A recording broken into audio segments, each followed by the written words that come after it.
Well, first of all, there were areas in the United States where Black people did vote. Under It Jim wasn't Crow? universal throughout the United States. So let's just be perfectly honest about that. I just told you it was not We universal. know Jim Crow There were wasn't areas, throughout but the United obviously Black States. people were suppressed from voting. That's what Yeah. the purpose of not just the 64 and the 65 voting rights back, but so many others. But let's get back to what I was So saying. you're inaccurate All there. I was talking about is about Black families. No, I'm not being inaccurate. During Jim You Crow, are being- more All right, guys, Black people- welcome back to the channel. Welcome to another video. I mean, as you can see here, we're gonna be reacting to the mainstream or the fake stream media try to gaslight Byron Donalds into misconstruing his words that he said at a gathering in front of Black voters.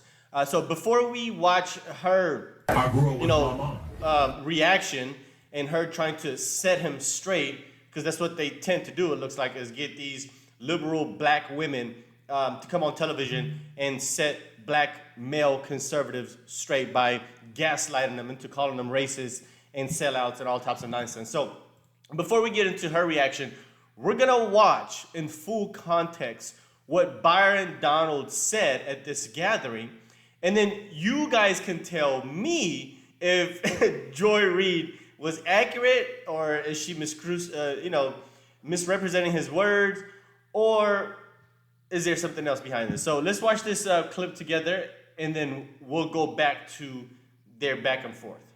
I grew up with my mom. My dad and my mom, things didn't work out.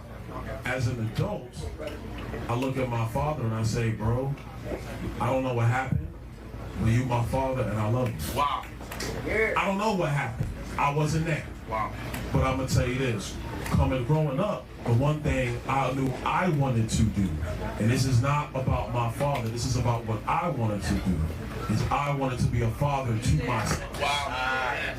And so one of the things that's actually happening in our culture, which you're now starting to see in our politics, is the reinvigoration of Black families with younger Black men and Black women. And that is also helping to breed the revival of a Black middle class in America. You see, during Jim Crow, the Black family was together.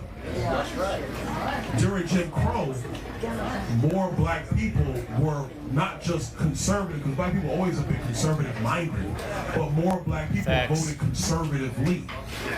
And then HEW, Lyndon Johnson, and then you go down that road, and now we are where we are. What's happened in America the last 10 years, and I say it because it's my contemporaries, it's Wesley's contemporaries, you're starting to see more Black people be married in homes, raising kids. It's when you home with your wife raising your kids, and then you look at the world, you're saying, now wait a minute, time out. This does not look right. How can I get something to my kids? It goes back to the conversation of generational wealth. Not just having a job, generational wealth. Now, we should note that many Democrats who jumped on Donalds today claimed that he said that Blacks were, quote, better off.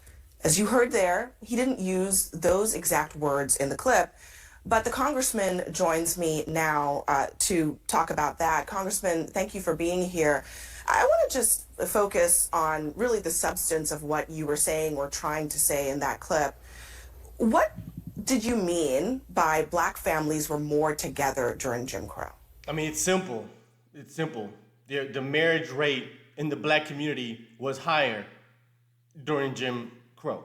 I mean, that's it. That's really the premise of his message. There was nothing else to it. If you took anything else outside of what he said and misconstrued it to mean something else, then you're the problem here.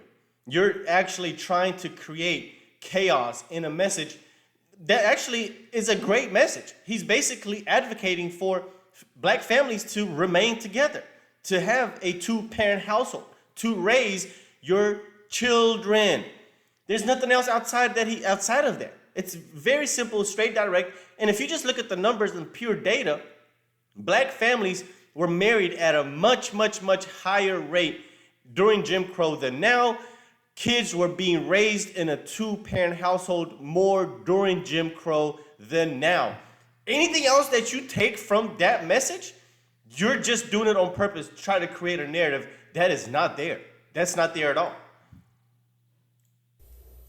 Frankly, what that is about the empirical fact that before the Great Society, before Lyndon Johnson's policies, there was more black families united.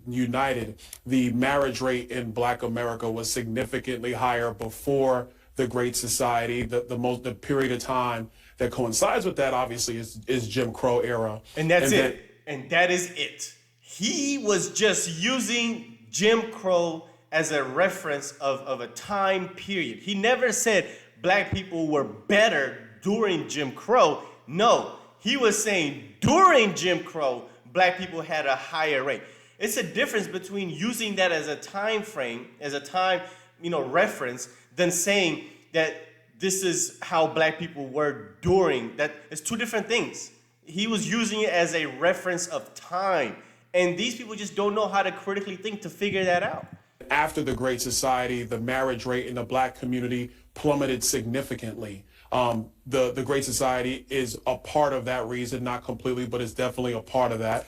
And what you're seeing right now in America is a reformation of black families in America. That's a good thing, not only for the black community and for black families, but it's also a good thing for the country. So what was the point of tying together the black family and Jim Crow specifically? I mean, Jim Crow, as you know, was a period of racial segregation, of racial terror. Why would you make that connection?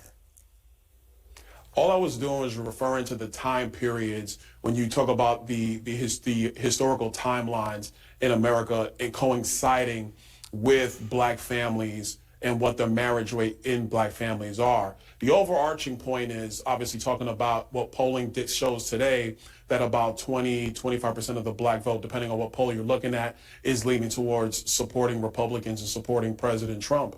The corollary to that is that when you're in a family unit, husband and wife, living together, working together, thriving together, you're raising your kids, your thought process is now talking about building generational wealth.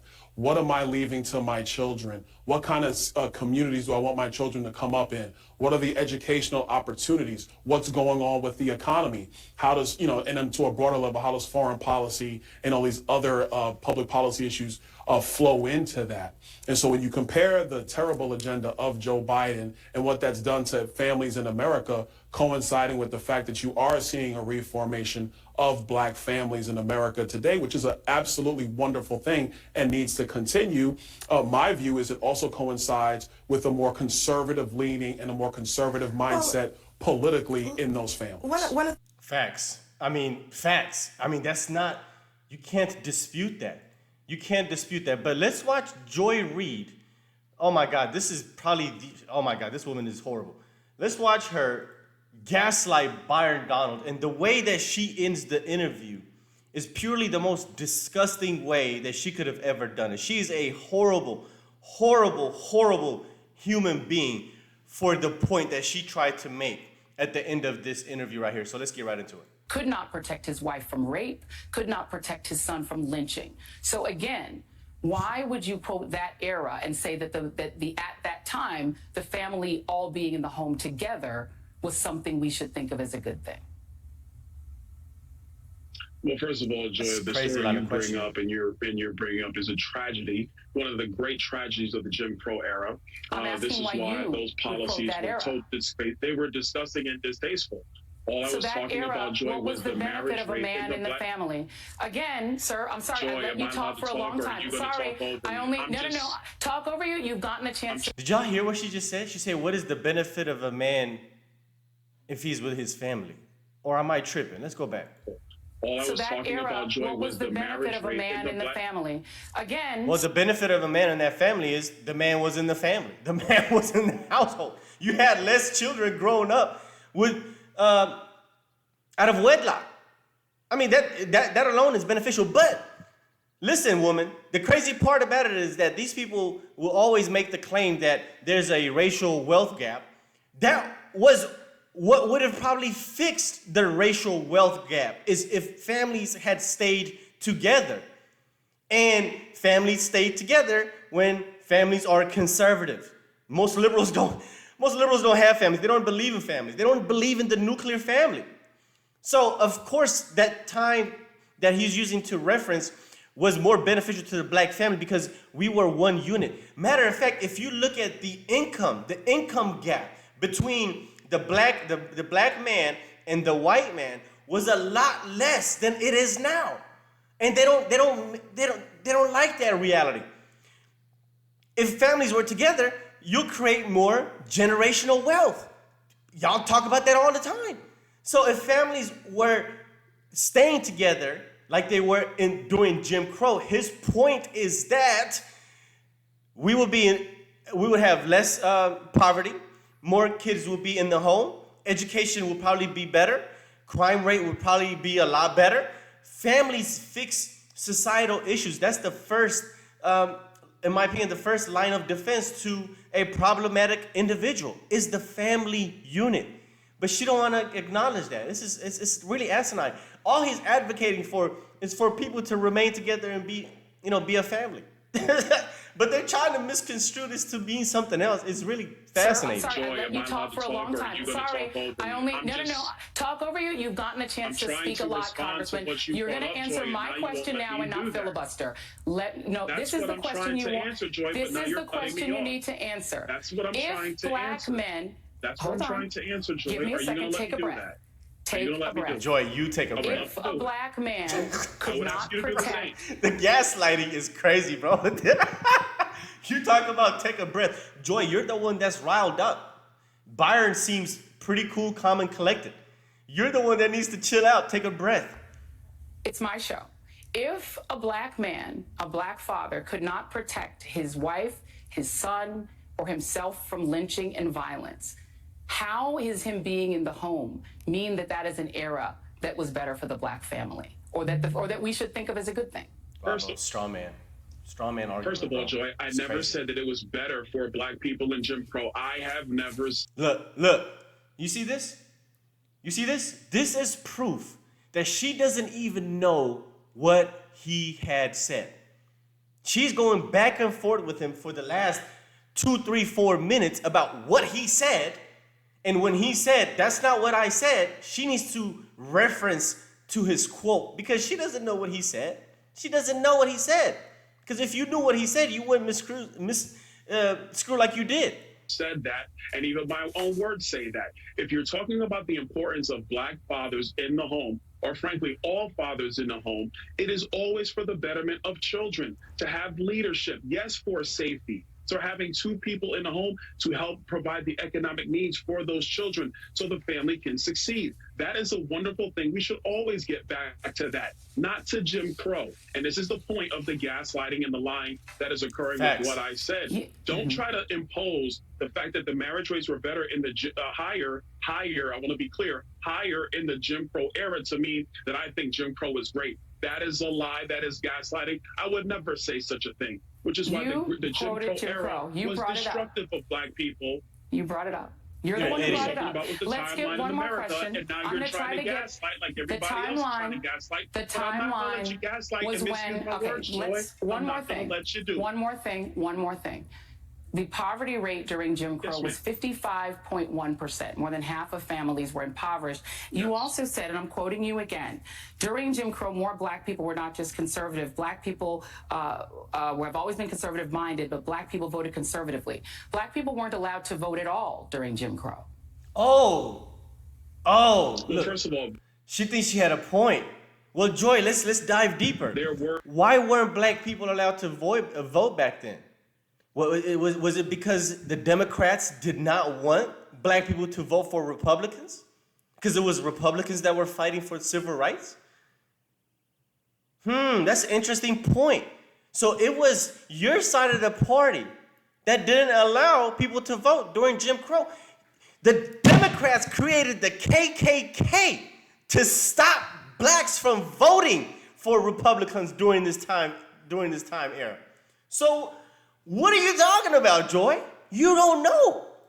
Areas in the United States where black people did vote. It wasn't universal throughout the United States. So let's just be perfectly honest about that. I just told you it was not universal. We know Jim Crow there were wasn't areas, but the obviously States. Black people were suppressed from voting That's what the purpose of not just the 64 and the 65 voting rights act, but so many others. But let's get back to what I was saying. So you're inaccurate All there. I was talking about is about black families. No, I'm not being inaccurate. During Jim Crow, more black people voted conservative. They didn't vote conservative because they weren't allowed to vote. That is the essence by the of Democrats. what Jim Crow is. By the Democrats. They tried to vote. They wanted to vote. Joy, I'm going to come back to my original point. It is talking about the family unit, last having question, more last fathers question, in the last home. Oh my question, God. last Creates question. better people. Last question, and then I'm going to let you go. Last question. We're out of time, but I'm going to give you one more question. During Jim Crow, could your family have existed? You are in an interracial marriage. Your wife is a white conservative activist. Could your family have existed at all during Jim Crow? Wow. Wow. I'm not going to lie. That shit pissed me off when she said that. When she brought up that point, that was absolutely disgusting. But once again, if you want to be accurate, it was also the Democrats that tried to stop that. It's always been the Democrats that were against any civil rights. It was always the Republicans that fought for them. Whoa, the party switched. When? When did that happen? The parties didn't switch. What switched was the voters. That's what's the voters. The Democrats convinced the black voters that the Democrats are the ones that are going to help them by handing them out government assistance. And that's how y'all bought the black vote. But hey, absolutely disgusting. I can't stand this woman. But anyway, let me know what you guys think. Let's talk about this video in the comment section. Hit the like button down below. And of course, if you enjoy the content, hit the subscribe button with the notification bell so you get reminded every time I bring a brand new video. Thank you for being here, guys. See you on the next one. Peace.